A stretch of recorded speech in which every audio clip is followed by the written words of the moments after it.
नाग देवता की पूजन हो रही है, नाग पंचमी है। संपूर्ण सनातन वासियों को मेरी ओर से नाग पंचमी की बहुत बहुत बधाई। और चौरसिया समाज को आज बहुत बहुत संपूर्ण विश्व की चौरसिया समाज को हमारी ओर से बहुत बहुत नाग पंचमी की बधाई हो, क्योंकि पूरा चौरसिया समाज कोई दूसरा नहीं है। संपूर्ण विश्व का चौरसिया समाज मेरे शेषनाग और भगवान के गले में रहने वाले वासुकी नाग के कृपा पात्र हैं, आशीर्वाद के पात्र हैं। संपूर्ण चौरसिया समाज को बहुत बहुत साधुवाद। नाग पंचमी, नाग पंचमी का मतलब क्या है? सांपों की पूजन करो।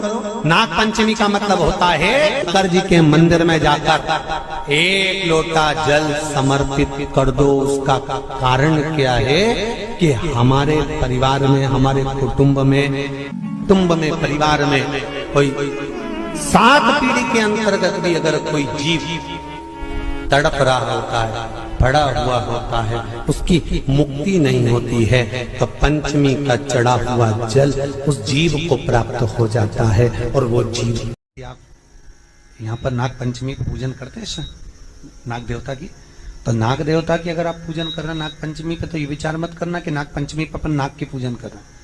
नाग पंचमी के दिन अगर हम पूजन कर रहे हैं तो भगवान विष्णु की कर रहे हैं। किसकी पूजन कर रहे हैं? भगवान विष्णु। पत्रिका खोलते हैं पंडित जी और कह देते हैं कि काल सर्प दोष है। पत्रिका खोलते हैं और कह देते हैं पितृ दोष है। उनसे मेरा निवेदन है, जिसकी पत्रिका में काल सर्प दोष है, पितृ दोष है, उनसे निवेदन करूंगा, यदि काल सर्प दोष है और आप त्र्यंबकेश्वर जाकर पूजन नहीं करा सकते काल सर्प दोष की, तो एक तांबे के कलश में शक्कर भर लो, उस पे चांदी के 2 नाग नागिन रख लो। रविवार के दिन सिर के पास में, जिस घर में सोते हो, पलंग पर सोते हो, उस पलंग के थोड़ी सी दूर पर उस कलश को रख लो। सोमवार को स्नान करो, सुबह जल्दी उठकर दोनों नाग नागिन की पूजन करो। घर में किसी से ज्यादा बात ना करो। स्नान कर कर, पूजन कर कर, थोड़ा सा कटोरी में कच्चा दूध लेकर उस नाग नागिन पर चढ़ाकर, पूजन कर कर, सफेद फूल 2 चढ़ाकर उस कलश को ले जाओ और शंकर जी के शिवलिंग पर ऐसे अर्पण कर दो। कलश वापिस ले आओ, नाग नागिन शक्कर सब चढ़ा दो। वापिस घर पर आओ, घर पर आकर फिर एक बार स्नान करो। महाराज, कितना भी भारी काल सर्प दोष क्यों ना हो, पितृदोष कैसा भी हो, उसमें आराम लग जाता है। कि पंचमी कौन सी तिथि?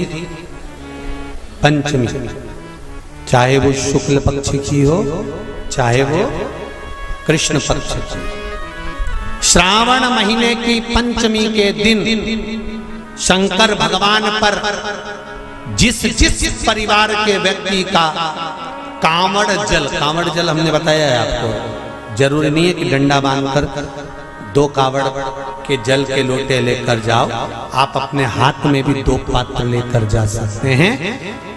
पंचमी तिथि के दिन हाथ में 2 लोटे जल के, 2 कलश जल के जब हम शंकर भगवान को चढ़ाते हैं, तो ऊपर जो कमंडल होता है शिव जी के ऊपर जलधारी होती है, जिसमें जया, विषहरा, शामली, बारी, दौतली और देव, शंकर भगवान की 5 बेटियां जिसमें विराजमान होती हैं। जब हम जल समर्पित करते हैं, हमारे पीढ़ी में, परिवार में अगर कोई अधोगति में मर गया होता है, कुंवारी अवस्था में चले गया होता है, गर्भ में मर गया होता है, गर्भ के बाहर निकल कर भी अगर कुंवारी अवस्था में चले गया होता है, तो श्रावण महीने की दोनों पंचमी पर परिवार का अगर कोई एक व्यक्ति भी जल चढ़ा देता है शंकर भगवान पर, तो सर्प की योनि में नहीं पड़ता, जीव मुक्त हो जाता, प्रेत योनि में, सर्प की योनि से मुक्त हो जाता।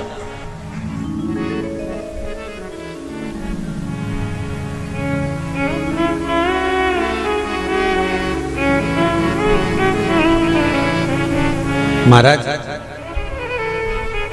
हमारे यहाँ सांपों की पूजन कौन से दिन होती है, कौन सी तिथि में करते हैं? जम के बोलो जरा। नाग पंचमी। नाग पंचमी का मतलब क्या है? सांपों की पूजन करो। नाग पंचमी का मतलब होता है शंकर जी के मंदिर में जाकर एक लोटा जल समर्पित कर दो। उसका कारण क्या है कि हमारे परिवार में, हमारे कुटुंब में कोई कुटुंब में, परिवार में कोई 7 पीढ़ी के अंतर्गत भी अगर कोई जीव तड़प रहा होता है, पड़ा हुआ होता है, उसकी मुक्ति नहीं होती है, तो पंचमी का चढ़ा हुआ जल उस जीव को प्राप्त हो जाता है और वो जीव तर जाता है, उसका फिर जन्म नहीं होता, वो तर। इसको मुक्तता कहता,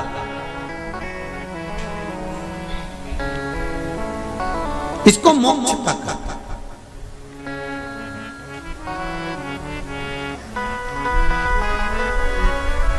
ये मुक्ति, ये मोक्ष, इसी को कहेंगे कि ये मुक्तता है। महाराज